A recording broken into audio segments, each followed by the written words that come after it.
Un jackpot avec 1 million d'euros à la gagne est tombé en Expresso Nitro à 50 euros sur Winamax avec un joueur récréatif qui est déconnecté et en plus qui fait beaucoup d'erreurs. On voit ça tout de suite. Alors, première main avec 2 et 3, bon, ça va être un fold assez évident. Si je me trompe pas, Shipper, c'est un reg et lui aussi, bah lui, je le connais, je suis quasiment sûr à 100%. Shipper, j'ai un mini doute et l'autre, je connais pas. Donc peut-être on va le voir, hein. On va voir ça. As-7, ça serait un shove ici. Le raise 2x. Bon, ok. J'ai un peu du mal à comprendre ce raise 2x. Je vois pas bien l'intérêt, honnêtement. Non, ouais, je comprends pas. Ça fait pas très réguiche ici, mais peut-être je me trompe, mais ouah. J'ai l'impression que tous les As-X ici, c'est des shoves directs quasiment. Euh, 15 deep comme ça, ouais, ça me semble ambitieux d'open. Bon, 8 et 4, évidemment, c'est un fold, ça aucun doute. On va voir, hein, peut-être c'est pas un reg, mais je crois quand même que c'en était un. Faudrait que je vérifie, sinon, mais ça me surprend. Bon, 5 et 4, c'est un fold, 4 et 2 aussi. Ok. Ici, valet 2, un fold tranquille. Valet 8, plus de décision sur valet 8. Je crois que je préfère le limper quand même, valet 8. Parce qu'on va pouvoir limp call si c'est un petit sizing, surtout que notre adversaire a fait 2x tout à l'heure. Donc s'il fait un mauvais sizing, pourquoi pas le limper. Après l'open, ouais, l'open, je suis pas fan quand même. J'aime bien le limp ici. L'open, je suis pas fan. Je trouve que ça va jouer comment moins bien. Parce que si votre adversaire vous chauffe, c'est quand même dommage de fold cette main-là qu'on pourrait call vs un petit ISO. Mais je peux comprendre après, ouais, 4 et 5, il fold directement vs 2x.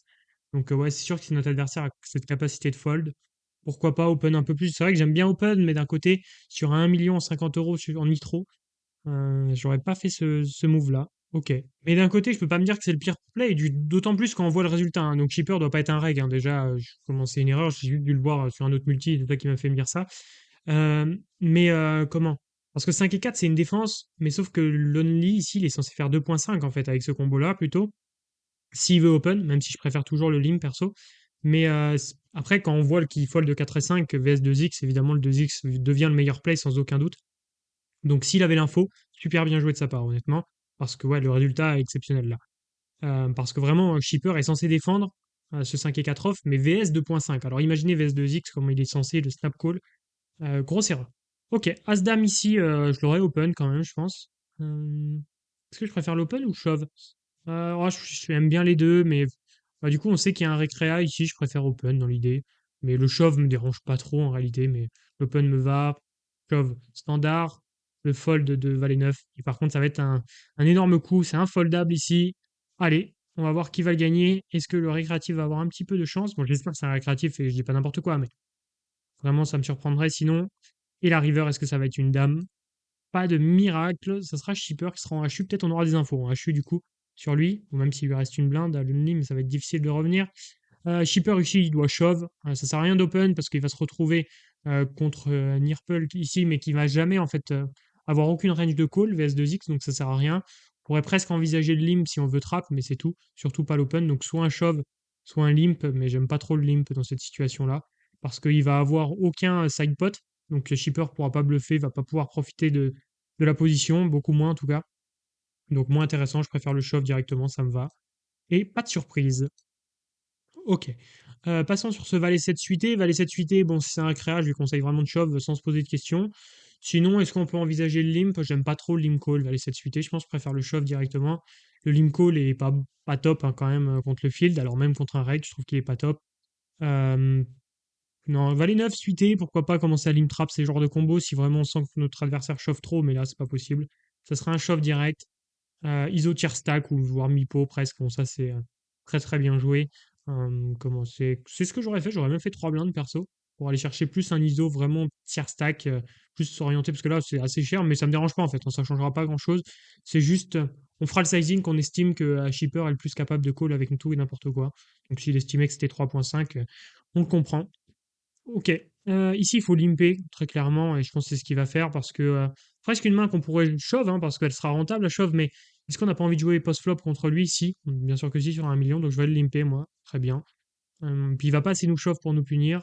Check back 10 et 7, par contre, ça c'est standard, évidemment. Ici, est-ce que Shipper va donc bet? Non, heureusement. Donc là, ça va être un petit c bet une blinde, je suppose. Très bien. Un call, surtout. Ah, j'allais dire surtout pas raise, mais d'un côté, vous avez jamais d'as pour vous défendre ici.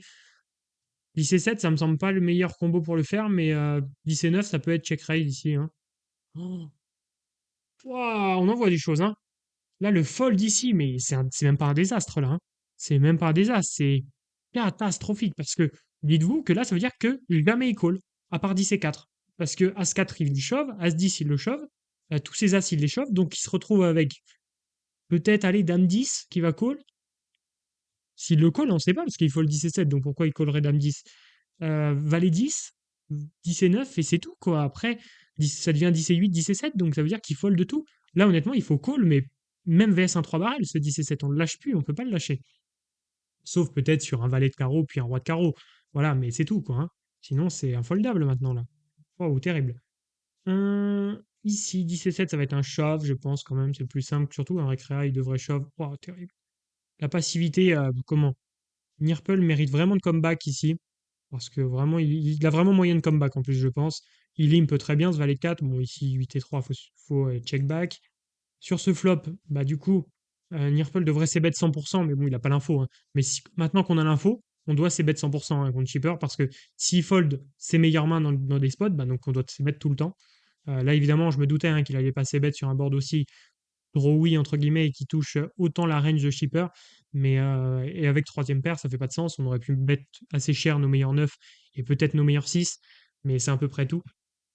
Même pas des 9 et 2, etc. On peut les garder dans notre range de checkback, mais là, je me doutais, mais par contre, s'il avait eu l'info, je suis convaincu qu'il s'est bête ici, parce que de toute façon, il faut tout c'est bête. Ici, ça va check-check, probablement check-check, et river sur cette dame, ça va check. Ah, ou ça bête de blinde, oh, ça bluffe, intéressant. Difficile un des recalls pour Nirple, parce qu'on sait que c'est un joueur passif, du coup, on l'a vu. Bête de blinde, ça annonce quand même assez strong. Le bluff est plutôt bien senti. Sur la doublette de la dame, peut-être il va y recall, mais là, c'est en fonction des infos qu'il a. Nous, avec les infos qu'on a, j'aurais toujours fold, honnêtement. Lui, je sais pas quelles infos il a pas vu ce qu'il foldait. Donc, je sais pas, mais je me serais bien fait avoir là. Et je pense que c'est possible qu'il trouve un fold ici. Après, il y a vraiment rien qui rentre d'un côté. En fait, contre n'importe quel joueur régulier ou quoi, ça donne envie de call, mais là, ça donne un peu envie de fold quand même. Ça donne un peu envie de fold. Ouais, je pense que je trouve un fold hein, quand même ici. Est-ce qu'on bloque des mains intéressantes? Pas grand-chose, hein. Le valet gêne pas trop. Je sais pas. Là, c'est difficile à dire parce que ouais, je le sentais vraiment pas capable de faire ça. Donc moi, allez, je pense qu'il a call. S'il joue GTO, bah là, il a call, mais c'est même un snap call si on joue GTO. Mais d'un côté, est-ce qu'il fold pas sur ça? Ça va être intéressant. On va voir ce qu'il fait. Ouais, il trouve le fold et ça me surprend pas. Honnêtement, ce que je vous dis, j'aurais trouvé le fold ici aussi. Certes, bah, on a l'impression qu'on fait l'erreur, mais c'est un super bluff, hein. Franchement, c'est un super bluff bien trouvé parce que pour un récréa passif, prendre un bluff pot river sur un 1 million, c'est bien trouvé. Le combo est plutôt cool. En plus, tout est plutôt bien joué. Après, comme on y repelle, je pense pas qu'il puisse penser ça. Et s'il avait eu les infos, bah, ça deviendrait encore plus un snap fold. Donc, difficile. Bon, là, ça va être un Hein? Ah non, il était absent. Oh, terrible. J'allais dire, bah, il va shove. Non, il était absent. Wow, c'est terrible. Je me suis dit, bah, ça va se finir là-dessus. Terrible, terrible. Bah, du coup, ah, il shove, ah, c'est pour ça, du coup, il était absent ici. Ah, Dame 7, du coup, il revient. Dame Valet, bon, je vois que le shove de possible ici, ouais, nickel.